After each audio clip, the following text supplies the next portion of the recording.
Hi കൂട്ടുകാരെ, പുതിയൊരു വീഡിയോയിലേക്ക് എല്ലാവർക്കും സ്വാഗതം.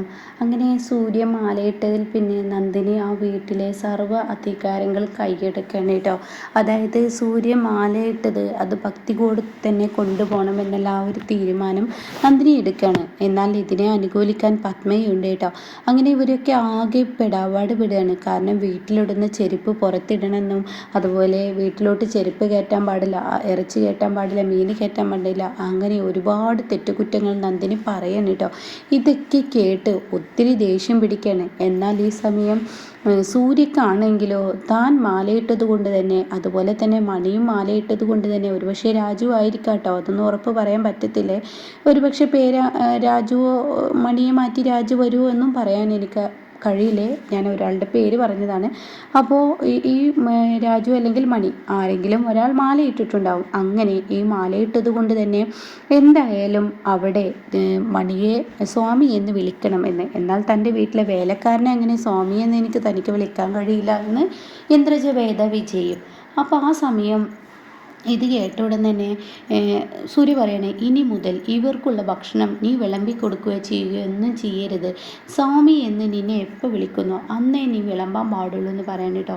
പിന്നീടാണെങ്കിൽ ഇവർ ഭക്ഷണം കഴിക്കാൻ പോവുകയാണ്. അപ്പോൾ ഇവർ ഭക്ഷണം കഴിക്കുമ്പോൾ നന്ദിനി ചെയ്യുകയാണ്, തറയിൽ ഇങ്ങനെ നിലത്ത് ഇങ്ങനെ ഇലയിട്ടിരിക്കുകയാണ്. എന്നിട്ട് കാല് മടക്കി കഴിക്കണം എന്നിങ്ങനെ നന്ദിനി പറഞ്ഞു കൊടുക്കണം. അപ്പോൾ ഇത് കേൾക്കുന്ന സൂര്യ, ഇതൊക്കെ ഈ ഒരു മാലയിട്ട് കഴിഞ്ഞാൽ ചെയ്യേണ്ട ചടങ്ങാണ്. അപ്പോൾ മണിസ്വാമി പറയാണ്, ശരിയാണ്, അതൊക്കെ അങ്ങനെ മാലയിട്ട് കഴിഞ്ഞാൽ അങ്ങനെ ചെയ്യണം സൂര്യസ്വാമി എന്ന് പറയുന്നുണ്ട് കേട്ടോ.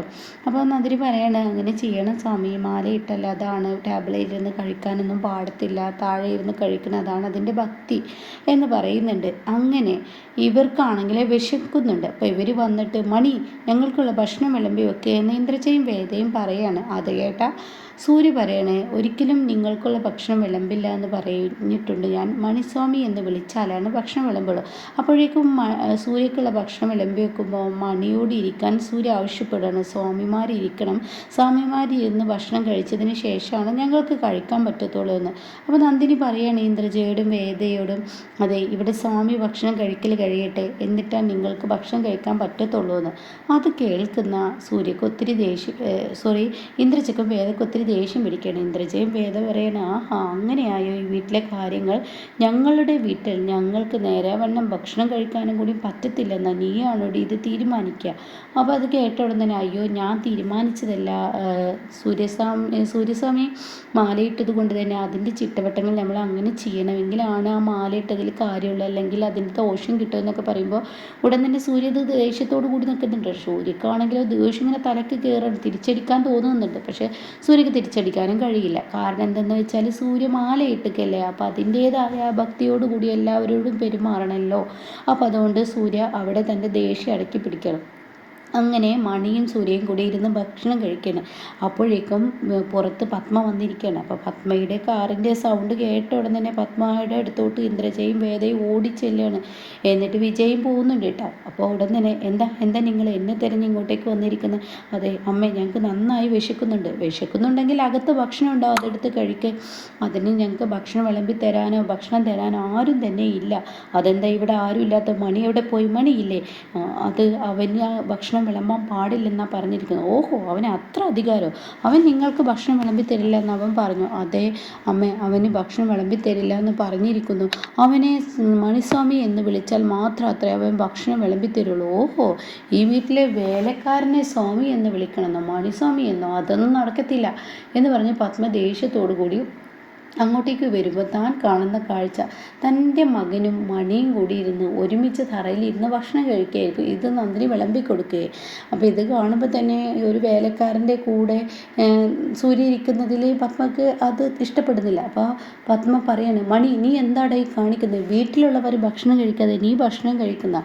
അത് കേട്ടോടനെ മണി പറയാണ്, അത് പിന്നെ എന്നോട് സൂര്യസ്വാമി പറഞ്ഞു ഒപ്പം ഇരുന്ന് കഴിക്കണമെന്ന്. അപ്പോൾ അത് കേട്ടത്, ഇവിടുത്തെ ആളുകൾ ഭക്ഷണം കഴിച്ചതിൻ്റെ ബാക്കി നീ കഴിക്കേണ്ടത്. അപ്പോഴേക്കും മണി അവിടെ നിന്ന് എണീക്കാൻ ശ്രമിക്കുമ്പോൾ ഉടൻ തന്നെ സൂര്യ പറയണേ, നീ അവിടെ ഇരിക്കുമെന്ന് പറയണം കേട്ടോ. അപ്പോൾ ഇത് കേൾക്കുന്നതിനോടുകൂടി നീ അവിടെ ഇരിക്കുമെന്ന് പറയുമ്പോൾ ഉടൻ തന്നെ മണി അവിടെ തന്നെ ഇരിക്കുകയാണ്. താൻ എൻ്റെ പണിക്കാരനാണെങ്കിൽ ഞാൻ പറയുന്നത് കേൾക്ക്. അപ്പോൾ അത് കേട്ടിട്ട് യതീന്ദ്രൻ അങ്ങോട്ടേക്ക് കടന്നു വരികയാണ്. അപ്പോൾ യതീന്ദ്രൻ വന്നിട്ട് പറയണേ, എന്താ പത്മ, നിനക്ക് ഇത്ര അറിവും വിവരവും ഇല്ലേ? മലയ്ക്ക് മാലയിട്ട് കഴിഞ്ഞാൽ ആരെ കണ്ടാലും വേലക്കാരനെന്നോ അവനെന്നോ ഇവനെന്നോ എന്നുള്ള ആ പക്ഷാഭേദമൊന്നും പാടില്ല. അതൊക്കെ തെറ്റാണ്. അങ്ങനെയൊന്നും കാണിക്കരുത്. നമ്മൾ മാലയിടുന്നതിൻ്റെ അർത്ഥം എന്താണെന്ന് നീ മനസ്സിലാക്കുക.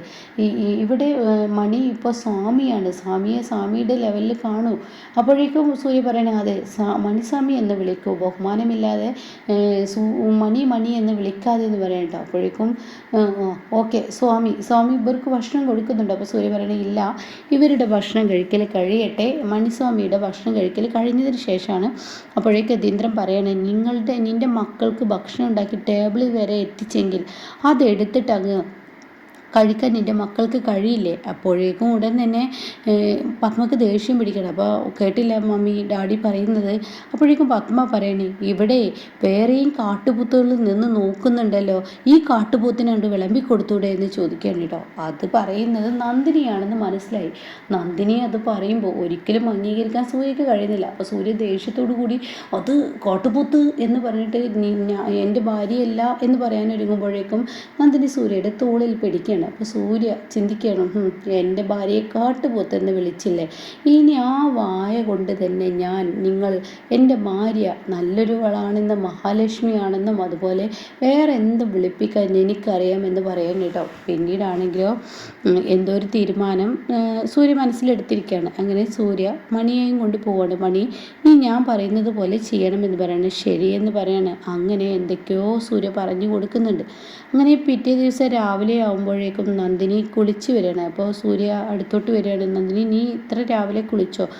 ഞാൻ എണീറ്റ് പാട് കുളിക്കുമെന്ന് പറയുന്നുണ്ട് കേട്ടോ. ആ സമയം സൂര്യ സാറിന് കുളിക്കാനുള്ള വെള്ളമൊക്കെ ഞാനിവിടെ എടുത്ത് വെച്ചിട്ടുണ്ട്, പച്ചവെള്ളത്തിൽ കുളിക്കണം. അയ്യോ എന്നെ കൊണ്ടൊന്നും പറ്റത്തില്ല പച്ചവെള്ളത്തിൽ, അതൊന്നും പറഞ്ഞാൽ പറ്റത്തില്ല. മലക്ക് മാല ഇട്ട് കഴിഞ്ഞാൽ ആ മാലയുടെ ശക്തി മനസ്സിലാക്കണം. പച്ചവെള്ളമൊക്കെ ചുടുവെള്ളമായി തോന്നും, അതെങ്ങനെയാണ്, അത് രാവിലെ കുളിക്കണം, അപ്പോൾ അത് ചെയ്യണം എന്നൊക്കെ പറയാൻ കേട്ടോ. അപ്പോൾ അവിടെ നിന്ന് തന്നെ സൂര്യ പറയുന്നത്, ശരി എന്നാൽ നീ കുളിച്ചതല്ലേ, നിന്നോട് ഞാനൊരു കാര്യം പറയട്ടെ, നീ ഒന്ന് കണ്ണടച്ച് നിന്ന് എനിക്കൊരു സർപ്രൈസ് തരാനാണ്. അത് കേട്ട ഉടൻ തന്നെ നന്ദിനി പറയണേ, എന്ത് സർപ്രൈസ് എന്ന് ചോദിക്കുന്നത്. സർപ്രൈസ് എന്ത് എന്ന് ചോദിച്ചാൽ പിന്നെ സർപ്രൈസ് ആകുമോ, കണ്ണടക്കുമോ ചോദിക്കുകയാണ്. അത് കേട്ടോണ്ട് ശരി ഞാൻ കണ്ണടച്ചേക്കാം എന്ന് പറയുന്നത്. അപ്പോഴാണ് കേട്ടോ അങ്ങോട്ടേക്ക് മണി കയറി വരുന്നത്. എന്നിട്ട് ഇതാ സാറേ എന്ന് പറഞ്ഞ് കയ്യിൽ കൊടുക്കുന്നുണ്ട്. അങ്ങനെ മണി കയ്യിൽ കൊടുക്കുന്നത് മാലയായിരിക്കും. അങ്ങനെ നന്ദിനിയുടെ കഴുത്തിൽ മലക്ക് പോകാനുള്ള ആ മാല സൂര്യ ഇട്ട് കൊടുക്കണം കേട്ടോ. ഇതൊരു വാശിക്കാണ് ഇത് ചെയ്യുന്നത്. കാരണം ആ വീട്ടിലുള്ളവരെല്ലാം ഇനി നന്ദിനി സ്വാമി എന്ന് വിളിക്കാൻ വേണ്ടിയാണ്. കാരണം ബഹുമാനത്തോടു കൂടി മാലയിട്ടാൽ പെരുമാറുമല്ലോ. അപ്പോൾ അതിന് വേണ്ടിയാണ് കേട്ടോ സൂര്യ ചെയ്യുന്നത്. ഇതേ സമയം മാലയിട്ടതിന് ശേഷം നന്ദിനി കണ്ണു തുറക്കണം. അയ്യോ എന്താ സൂര്യസ്വാമി കാണിച്ചത്, എൻ്റെ കഴുത്തിൽ മാല. അതൊന്നും കുഴപ്പമില്ലടോ, താൻ മാലയിട്ടോ, ഇന്ന് കഴിഞ്ഞാൽ ഞങ്ങൾ പോവുമല്ലേ, അപ്പോൾ അതുകൊണ്ട് തന്നെ നീ മാലയിടണം, നീ ഇത് ഇട്ടിട്ട് ഇനി എനിക്ക് കുറച്ച് പരിപാടികളുണ്ട്, അതുകൊണ്ടാണ് ഞാൻ നിന്നെ കൊണ്ട് മാല ഇടിപ്പിച്ചതെന്ന് പറയട്ടോ. എന്നിട്ട് ഇവരെല്ലാവരും സ്വാമി ശരണം എന്നൊക്കെ പറഞ്ഞ് വിളിച്ചു പോകുമ്പോൾ എന്താ ഇപ്പോൾ വീണ്ടും ഇവർ ഇങ്ങനെ പെട്ടെന്ന് വിളിച്ചു വരുന്നതെന്ന് പറയുമ്പോൾ താൻ കാണുന്ന കാഴ്ച ഈ പറയുന്ന നന്ദിനി മാലയിട്ട് അതേപോലെ തന്നെ ആ ഒരു വേഷത്തിൽ വരുന്നത് കാണുമ്പോൾ ഇവരൊക്കെ അന്തം വിട്ട് നോക്കി നിൽക്കുകയാണ് കേട്ടോ. പത്മക്ക് ഉൾക്കൊള്ളാൻ കഴിയുന്നില്ല. തൻ്റെ മകൻ ഇന്നലെ കാട്ടുപോത്തെന്ന് വിളിച്ചതിന് ഇന്ന് തൻ്റെ മരുമകളെ താൻ ഇനിയിപ്പോൾ എന്ത് വിളിക്കേണ്ടി വരും. കാരണം പത്മക്ക് ഒരു പേടിയുണ്ട് കേട്ടോ. ഇപ്പോൾ ഈ ചൊള്ള നടന്നുകൊണ്ടിരിക്കുന്നത് പോലെ തന്നെ, ചിക്കൻ ബോക്സ് നടന്നിരിക്കുന്നത് പോലെ തന്നെ പത്മ ഈ ഒരു കാര്യത്തെയൊക്കെ നന്നായി ബഹുമാനിക്കുന്ന ഒരാൾ തന്നെയാണ് കേട്ടോ. അപ്പോൾ ഇതിൻ്റെ ബാക്കി റിവ്യൂ കേൾക്കാൻ താല്പര്യമുള്ളവർ ചാനൽ സബ്സ്ക്രൈബ് ചെയ്തിട്ടാൽ ഞാനിടുന്ന വീഡിയോയുടെ നോട്ടിഫിക്കേഷൻ എനിക്ക് ലഭിക്കും കേട്ടോ.